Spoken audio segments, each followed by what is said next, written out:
Hello बच्चों, तो DK Jha commerce classes page में आपका स्वागत है। आज डीएसटी का जो यूनिट फर्स्ट था उसका आखिरी टॉपिक है, सातवां टॉपिक है। इससे जो क्या होगा, पूरा पहला यूनिट जो था वो पूरा क्लियर हो जाएगा। तब सेकेंड यूनिट होगा वैज्ञानिक प्रबंध। तो आखिरी टॉपिक है जिसे आधा कॉन्सेप्ट कल हम दे दिए थे और आधा है। तो मेरे वीडियो को अधिक से अधिक शेयर कीजिए, मेरे पेज को फॉलो कीजिए। कहा गया है लक्ष्य न ओझल हो पाए, लक्ष्य न ओझल हो पाए, इसलिए कदम में कदम मिलाकर चल और सफलता तुम्हारी कदम चुमेगी आज न तो कल। तो देखिए इसी के साथ समन्वय कोऑर्डिनेशन। तो इसका समन्वय कोऑर्डिनेशन मतलब समन्वय तो तालमेल। एक कंपनी में कई लोग काम करते हैं, सबके बीच तालमेल करके ही कंपनी के उद्देश्य को पूरा किया जा सकता है, जिसका कॉन्सेप्ट दे दिए थे। तो आज हम हेडिंग है समन्वय प्रबंध का सार है।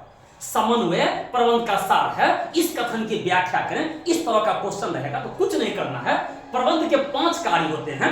प्रबंध के 5 कार्य होते हैं: संगठन, नियोजन, संगठन, नियुक्तिकरण, निर्देशन और नियंत्रण। ये 5 कार्य अगर याद है तो इसका भी 5 कार्य आपको याद हो जाएगा। समन्वय जोड़ना है, समन्वय तथा नियोजन, समन्वय तथा संगठन, समन्वय तथा नियुक्तिकरण, समन्वय तथा निर्देशन और समन्वय तथा नियंत्रण। सम में समन्वय है, सम में कोऑर्डिनेशन की जरूरत पड़ता है। अब है समन्वय तथा नियोजन। नियोजन में क्या है? नियोजन मतलब होता है किसी काम को कब करना है, कैसे करना है, किसके द्वारा क्या जाना है, ये क्यों करना है, ये ढेर सारी जो क्वेश्चन आता है वो नियोजन होता है। तो इसमें क्या होता है, संसाधन जो है, उपलब्ध संसाधन जो है उसके बीच समन्वय होना चाहिए। उपलब्ध, जैसे हमको 500 आदमी को खिलाना है, मेरा उद्देश्य है 500 आदमी को खिलाना, लेकिन मेरे पास संसाधन 200 आदमी का है, तो वहां पर हमको कोऑर्डिनेशन जो पड़ेगा, आपस में तालमेल बनाना पड़ेगा कि भाई मेरा उद्देश्य जो है 500 आदमी को खिलाना है, लेकिन मेरे पास खिलाने का जो संसाधन है 200 आदमी को है, तो वहां पर समन्वय की जरूरत पड़ता है। तो उद्देश्य और संसाधन के बीच में समन्वय होना जरूरी है। दूसरा है समन्वय था संगठन। संगठन में क्या होता है, हर आदमी की अपनी जिम्मेदारी है, हर आदमी को जो कार्य सौंपा गया है, कई लोगों के बीच जो आपकी जिम्मेदारी है, आपको जो काम सौंपा गया है उसके बीच लेकिन समन्वय होना चाहिए, उसके बीच क्या होना चाहिए, कोऑर्डिनेशन होना चाहिए। तो संगठन। नियुक्तिकरण होता है कि आपके जिस चीज के लिए आपको नियुक्त किया गया है, आप नौकरी कर रहे हैं, आपको जिसके लिए नियुक्त किया गया है तो उसको भी, अपना नौकरी को भी बचाना है, नौकरी को बचाना है। और उस डिपार्टमेंट में जो खरीद है, बिक्री है, संसाधन है, उसके बीच भी आपको तालमेल होना होगा। जैसे कोई एसपी है, डीएम है, उसको नौकरी बचाना होगा और जनता के समस्या को भी सुनना होगा, सरकार की बातों को भी सुनना होगा। सभी के बीच एक कोऑर्डिनेशन स्थापित करके, वो तालमेल करके वो अपने नौकरी भी बचाते हैं, अपनी जिम्मेदारी को भी सही ढंग से पूरा करते हैं। निर्देशन, जिसके लिए आपको निर्देश दिया गया है कि आपको ये निर्देश दिया गया है, तो निर्देशन के दौरान जो कंपनी में जो होता है कि आप किसी भी काम को, जो कंपनी के जो उच्च स्तरीय जो अधिकारी होते हैं वो अपना निर्देश देते रहते हैं, डायरेक्टिंग करते रहते हैं कि काम उनका जो है, एम्प्लॉय जो है अनकंट्रोल नहीं हो जाए, क्योंकि वो कंपनी के उच्च अधिकारी होते हैं। तो आपकी जो निर्देश है, तो निर्देश के दौरान जिस काम में लगे हुए हैं उसमें भी आपको समन्वय की जरूरत पड़ेगा।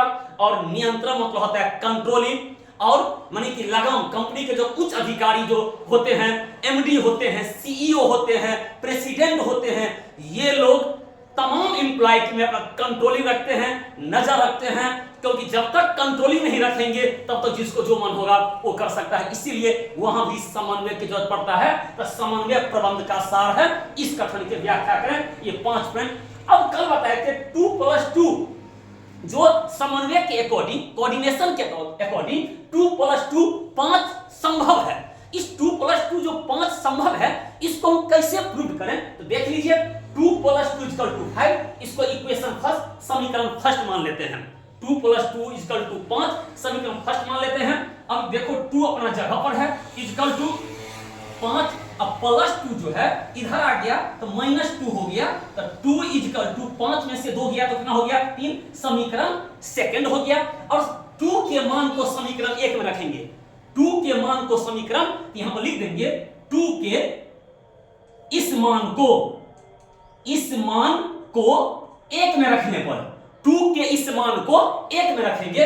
समीकरण 1 क्या है, 2 + 2 इजकल टू 5, तो 2 के मान को, तो 2 का वैल्यू कितना है 3 है, तो 2 के जगह पर 3 दे देंगे, प्लस 2 इजकल टू 5, 3 2 हो गया 5 इजकल टू 5, यानी कि LHS इजकल टू RHS तो ये हमको संभव बनाता है 2 + 2 इजकल टू 5।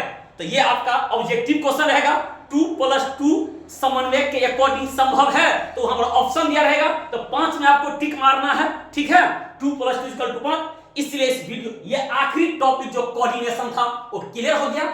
समन्वय का क्या है, समन्वय की विशेषता, समन्वय प्रबंध का सार है, इस कथन की व्याख्या करें, ये 3 टॉपिक है, बीएसटी का यूनिट क्लियर हो गया, ठीक है। इस वीडियो को दबा के आप शेयर कीजिए, अधिक से अधिक लोगों तक पहुंचाइए। फिर नेक्स्ट वीडियो में हम मिलते हैं आप लोगों के साथ। शुक्रिया।